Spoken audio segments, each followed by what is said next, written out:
नमस्कार साथियों, स्वागत है आपका रियल स्टडी एजुकेशन प्लेटफॉर्म पर। आज मैं आपके लिए मनोविज्ञान की क्लास 12 लेकर आया हूँ। टेस्ट सीरीज हमारी चल रही थी। आज जो नया टॉपिक है हमारा वो है अधिगम। अधिगम का पार्ट पहला है। अगर आपने इससे पहले हमारे जो बाल विकास के जो 11 टेस्ट पेपर हुए हैं, बाल विकास और अभिवृद्धि के 4 हुए हैं, वो नहीं देखे हैं तो ऊपर आई बटन में लिंक आ रहा है, वहाँ पर जाकर आप ज़रूर देखें उनको, जिससे आपकी तैयारी आपको पता चल सके कि कितनी है। ठीक है दोस्तों, ये जो मनोविज्ञान का 12 नंबर टेस्ट है, अधिगम पार्ट फर्स्ट है, वो आपके कोई भी टेट, किसी भी राज्य का टेट एग्ज़ाम हो, चाहे रीट हो, C TET, H TET, super TET या कोई भी अन्य जो दिल्ली में D++B वैकेंसी निकली हुई है, उसमें भी आपको ये महत्वपूर्ण है। ठीक है दोस्तों, चलते हैं पहले क्वेश्चन पर। पहला क्वेश्चन है आज का, वो है अधिगम के व्यवहार सिद्धांत के प्रतिपादक हैं। अधिगम के व्यवहार सिद्धांत के प्रतिपादक पूछ रहे हैं। ऑप्शन ए कुर्तलेबिन, ब वांडुरा, स जीन पियाजी, द क्लार्क हल। कौन सा ऑप्शन सही है दोस्तों? तो आपके पास 5 सेकंड का टाइम है। इसका सही आंसर क्या है? व्यवहार सिद्धांत, अधिगम का व्यवहार सिद्धांत किसने दिया है दोस्तों?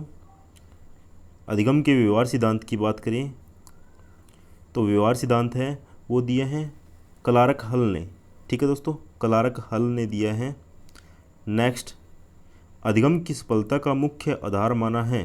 क्वेश्चन नंबर 2 है, अधिगम की सफलता का मुख्य आधार माना है।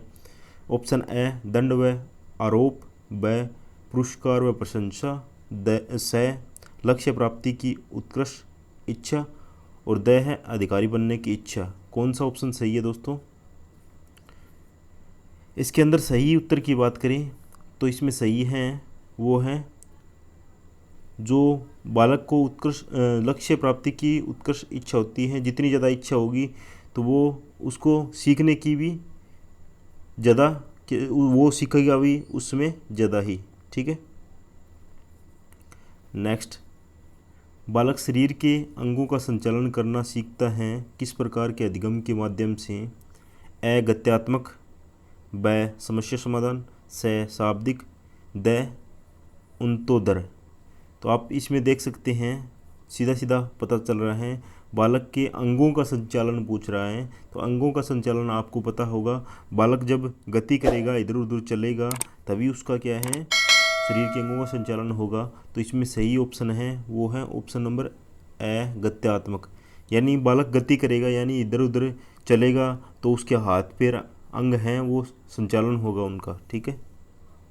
नेक्स्ट, एक बालिका को साइकिल चलाना आता है, वह स्कूटी खरीदती है तो आसानी से स्कूटी चलाना सीख जाती है। यहाँ अधिगम का कौन सा स्थानांतरण है दोस्तों?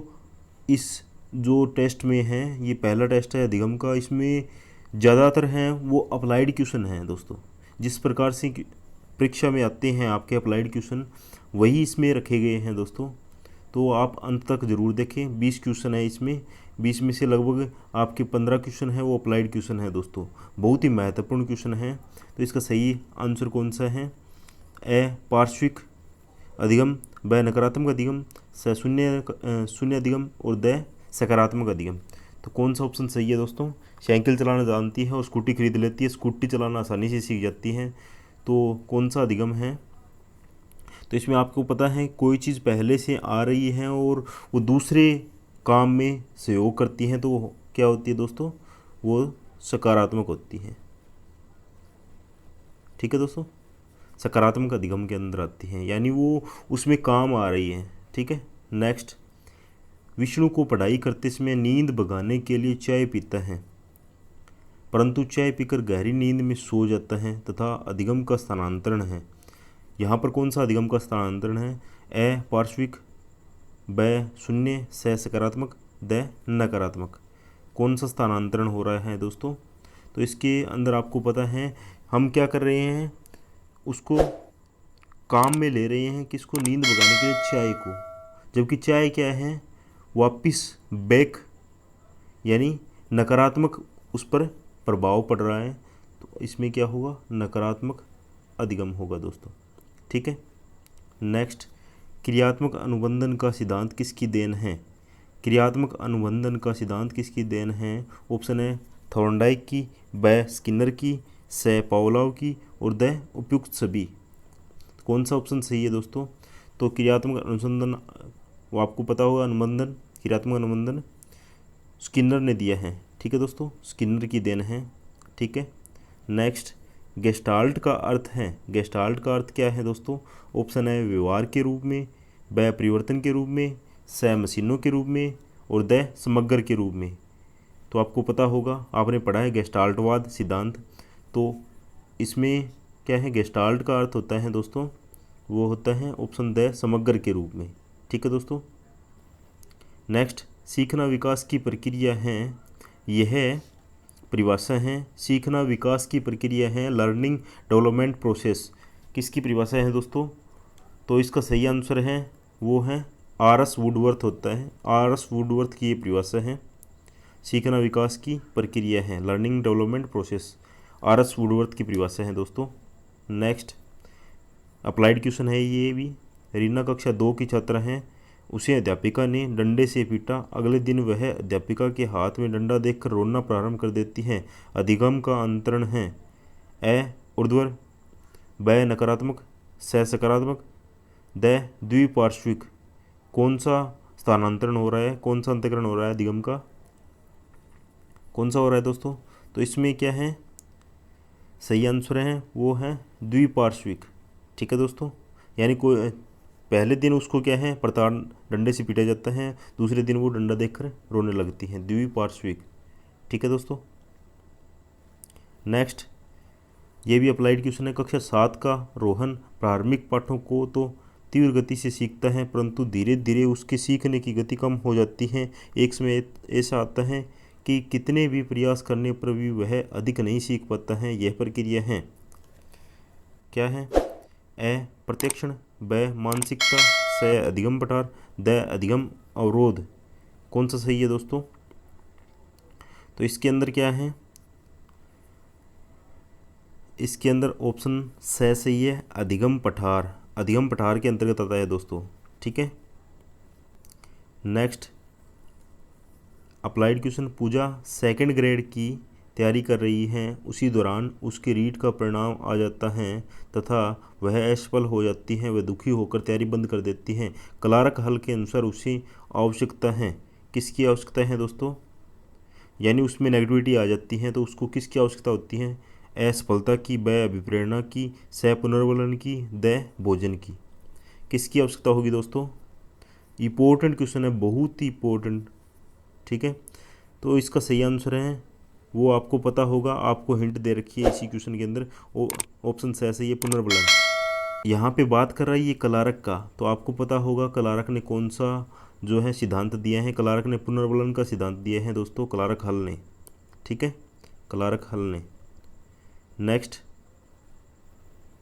विद्यार्थियों को अगले कार्य के लिए तैयार करने हेतु प्रथम परिस्थिति में प्रदान किया पुनर्वलन अभिप्रेरणा का कार्य करता है। यह अधिगम का सिद्धांत है। कौन सा सिद्धांत है दोस्तों? ये अव्यवस्थित व्यवहार, ब समीपता, स क्रिया प्रसूत अनुबंध, द उद्दीपन परिवर्तन। कौन सा है दोस्तों? तो इसके अंदर बात करें, पुनर्वलन वो है क्रिया प्रसूत अनुबंधन सिद्धांत होता है दोस्तों, क्रिया प्रसूत अनुबंधन सिद्धांत। ठीक है दोस्तों। नेक्स्ट, एक विकलांग बालक अत्यधिक परिश्रम करके कक्षा में प्रथम आने का प्रयास करता है, इसे किस प्रतिरक्षण प्रणाली में रखेंगे? किस में रखेंगे दोस्तों? ए पुष्टिकरण, ब प्रक्षेपण, स प्रतिगमन, द क्षतिपूर्ति। तो कौन सा होगा दोस्तों? विकलांग है और वो कक्षा में आगे आना चाहता है, प्रथम स्थान पर आना चाहता है, तो वो क्या कर रहा है, जो उसकी विकलांगता है तो उसको दूर करना चाहता है, यानी उसकी पूर्ति है प्रथम स्थान पर आकर करना चाहता है, तो वो क्षतिपूर्ति कर रहा है। ठीक है। नेक्स्ट, बुरी आदतों को छुड़ाने तथा अच्छी आदतों का निर्माण करने के लिए अधिगम का कौन सा सिद्धांत उपयोगी है? ए समीपता का सिद्धांत, ब उद्दीपन परिवर्तन, स क्रिया प्रसूत अनुबंधन, द अनुकूलित अनुक्रिया। कौन सा ऑप्शन सही है दोस्तों? तो इसके अंदर है अनुकूलित अनुक्रिया सिद्धांत, अनुकूलित अनुक्रिया सिद्धांत सही आंसर होगा दोस्तों। नेक्स्ट, चंचल प्राय जल्दी उठने के लिए सुबह 4 बजे का अलार्म भरती हैं और अलार्म बजने पर वह उठ जाती हैं। 3-4 दिन बाद वह अलार्म बजने से पहले ही उसकी नींद खुल जाती है। यहाँ अधिगम का कौन सा सिद्धांत है? कौन सा सिद्धांत है दोस्तों अधिगम का? ये अप्लाइड क्वेश्चन इस प्रकार से होते हैं कि जो प्रयोग होता है हमारा उस पर ही आधारित होते हैं। बस जहाँ पर कुत्ते बिल्ली का प्रयोग है वहाँ पर थोड़ा सा चेंज करके जो मनुष्य पर डाल दिया जाता है उसको। ए उद्दीपन, ब शास्त्रीय अनुबंधन, से व्यवस्थित व्यवहार, द अंतर्दृष्टि। कौन सा ऑप्शन सही है दोस्तों? तो आपको पता होगा जो शास्त्रीय अनुबंधन है, घंटी बजाते हैं, फिर खाना लेकर आते हैं, फिर थोड़े दिन बाद में क्या होता है, घंटी बजाने से पहले ही उसके कुत्ते के मुंह में से लार आने लगती हैं शास्त्रीय अनुबंधन के तहत। यही इसके अंदर होता है। पहले 4 बजे का अलार्म लगाती हैं, फिर 3-4 दिन बाद धीरे धीरे क्या है उसकी आदी हो जाती है वो, और धीरे धीरे अपने आप उससे पहले ही क्या है उसको जाग आ जाती है, नींद खुल जाती है उसकी। नेक्स्ट, इमली का नाम लेने से मुँह में पानी आ जाने के कारण को निम्नलिखित में से कौन सी सिद्धांत से जानेंगे? ए समग्राकृति, ब उद्दीपक प्रतिक्रिया, से संबंध प्रतिक्रिया, द सक्रिय अनुबंधन। कौन सा ऑप्शन सही है दोस्तों? इसमें सही ऑप्शन है वो है उद्दीपक प्रतिक्रिया, यानी इसमें उद्दीपक आता है कौन? इमली उद्दीपक आता है, तो उसमें प्रतिक्रिया होती है कि मुंह में पानी आना स्टार्ट हो जाता है। ठीक है दोस्तों। नेक्स्ट, अनुभव एवं प्रशिक्षण द्वारा व्यवहार परिवर्तन को अधिगम कहते हैं। यह परिभाषा किसकी है? इंपॉर्टेंट है दोस्तों। ए गिलफोर्ड ने, ब स्किनर ने दी है, से वुडवर्थ ने, द गेट्स ने। किसने दी है दोस्तों? तो इसका सही आंसर क्या है? सही आंसर है गिलफोर्ड हैं अधिगम एवं प्रशिक्षण द्वारा। बच्चों द्वारा की गई त्रुटियां यह संकेत करती हैं कि किसी तरह का सीखना नहीं हुआ। वह सीखना उस वातावरण में प्रभावी होता है जो स्वयंगात्मक कारकों से प्रभावित होता है। सीखने के किसी चरण पर सीखना स्वयंगात्मक कारकों को प्रभाव नहीं होता। और द है सीखना मूल रूप से मानसिक क्रिया है। तो इसमें कौन सा ऑप्शन सही है दोस्तों? इसके अंदर बात करें सही ऑप्शन की, सीखना उस वातावरण में प्रभावी होता है जो स्वयंगात्मक कारकों से प्रभावित होता है, यानी जो बच्चों में स्वयं उत्पन्न होते हैं उनके आधार पर वो उन्हीं पर आधारित हो, तभी सीखना प्रभावी होता है दोस्तों। ठीक है, सही आंसर है वो है ब। ठीक है।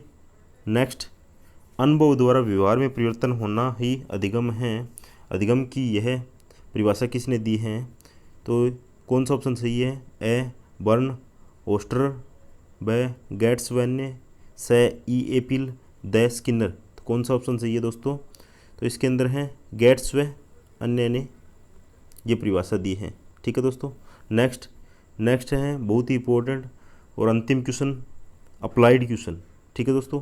राजेश बीमारी के कारण 1 महीने तक विद्यालय नहीं गया। जब वह विद्यालय गया तो उसे भाग के लंबे सवालों को करना नहीं आया। कई बार के निराशात्मक अनुभवों में असफलता हाथ लगी। लंबे भाग के सवालों को देखते ही वह चिंतित हो जाता है। शास्त्रीय अनुबंधन सिद्धांत के मुताबिक स्वयंगात्मक स्वाभाविक उत्तेजक हैं। असफलता को लेकर चिंता, ब असफलता या बगनाशा, से लंबे भाग के सवाल, द लंबे भाग के सवालों को लेकर चिंता। तो कौन सा ऑप्शन सही है दोस्तों? तो उसमें क्या होता है, जो भाग नहीं कर पाता है, कुछ दिनों से प्रैक्टिस नहीं की है उसने, तो क्या होगा इसका सही आंसर? तो इसका सही आंसर है उसको असफलता हो रही है और बगनाशा है। ये अंदर अंदर वो सोच रहा है कि मुझे क्यों नहीं आ रहा है, क्योंकि उसने प्रैक्टिस नहीं की है कुछ दिनों से, तो उसमें असफलता हो रही है। ठीक है दोस्तों, ये थे आज के टॉप 20 क्वेश्चन, अप्लाइड क्वेश्चन थे इस दोस्तों। इसमें ज़्यादातर आपने ये वीडियो अंत तक ज़रूर देखी है। आपको ये वीडियो पसंद आई है तो आप अपनी अंतर आत्मा से इसको अपने दोस्तों में शेयर ज़रूर करें। ठीक है दोस्तों, मिलते हैं नई टेस्ट सीरीज़ के साथ। जय हिंद, जय भारत।